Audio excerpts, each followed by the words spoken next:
Shalom, bien-aimés dans le Seigneur, nous sommes dans la joie de nous retrouver ce lundi 27 février 2023 pour une nouvelle semaine et un nouveau jour, une nouvelle méditation journalière.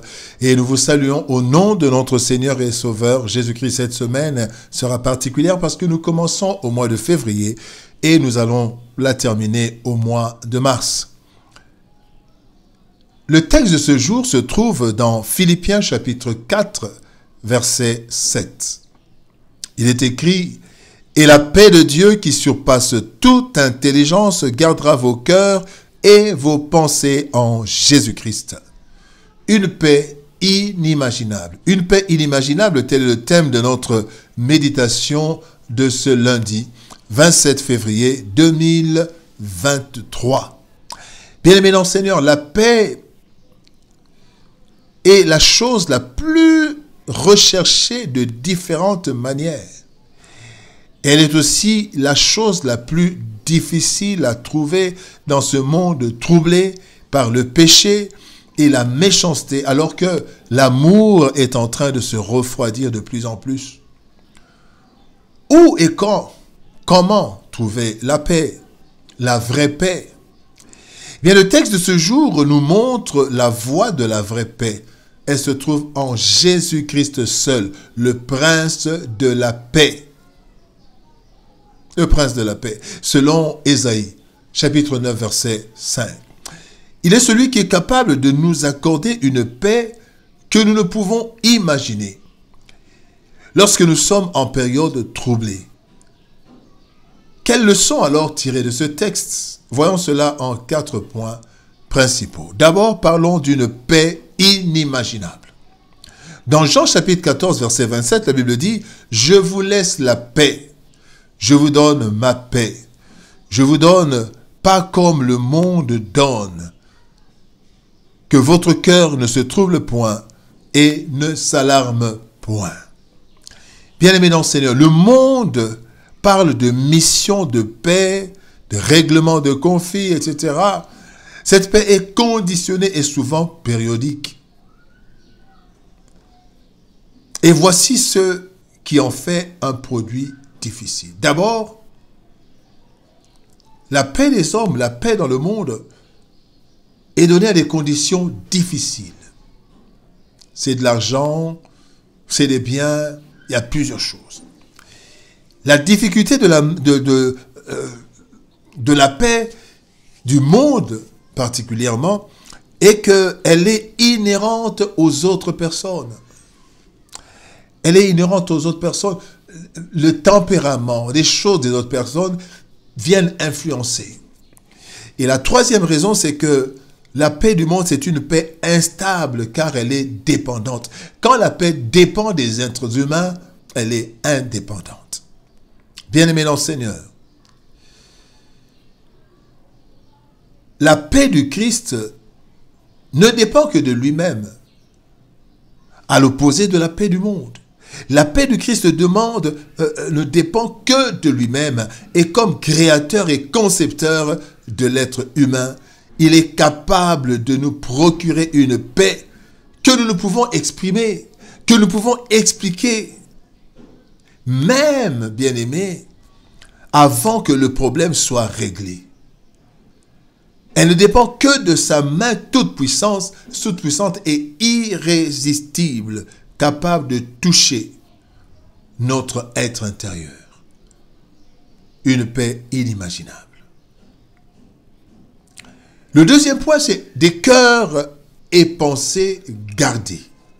Proverbe chapitre 4, verset 23 nous dit « Garde ton cœur plus que toute autre chose, car de lui viennent les sources de la vie. » Lorsque nous traversons des situations difficiles, bien-aimés, les premières parties attaquées sont le cœur et les pensées.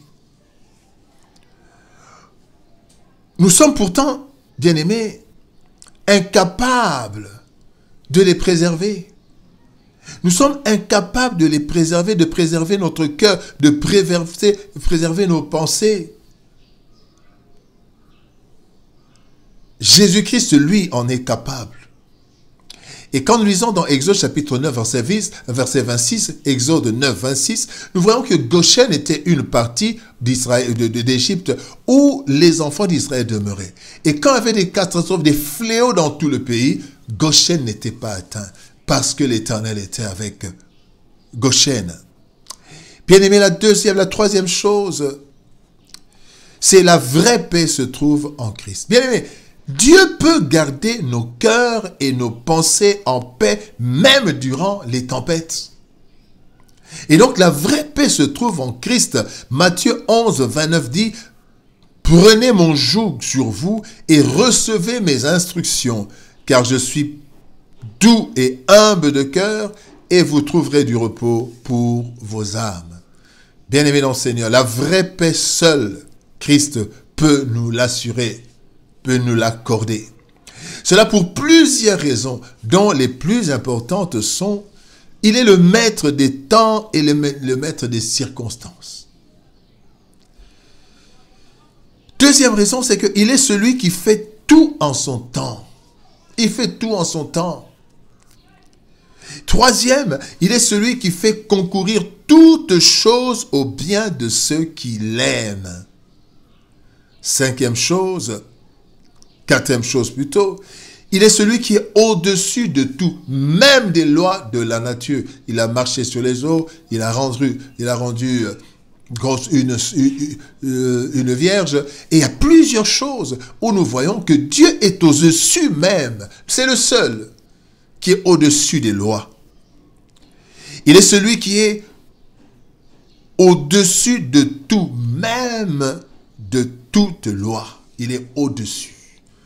Et enfin, il est celui qui contrôle tout, même nos épreuves. Bien-aimés dans le Seigneur. Le quatrième point.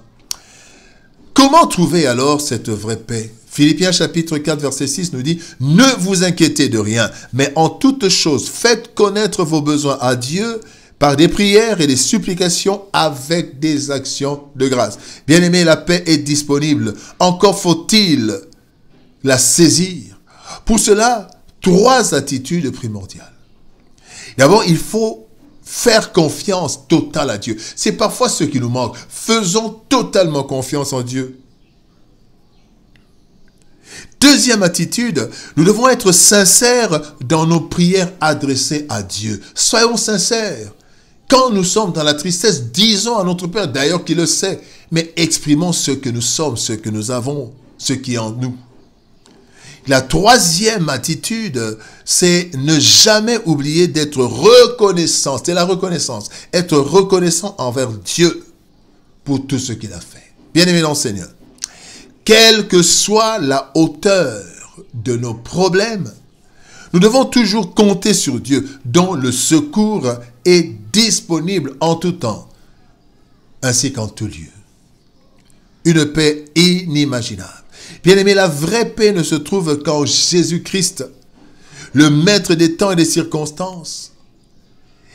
Bien-aimé, elle est différente des paix conditionnées, éphémères que le monde nous donne.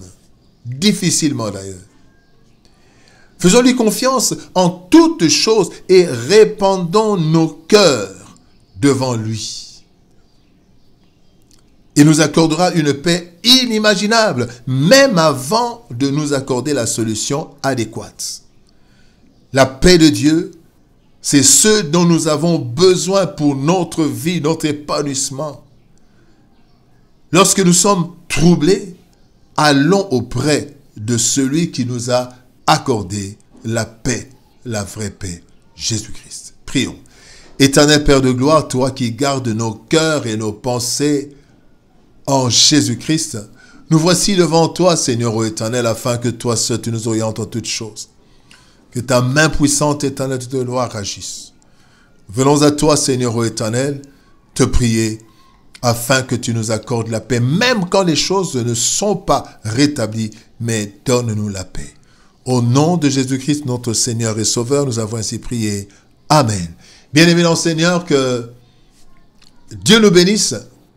Shalom, au revoir et à demain pour une nouvelle méditation biblique. Au revoir.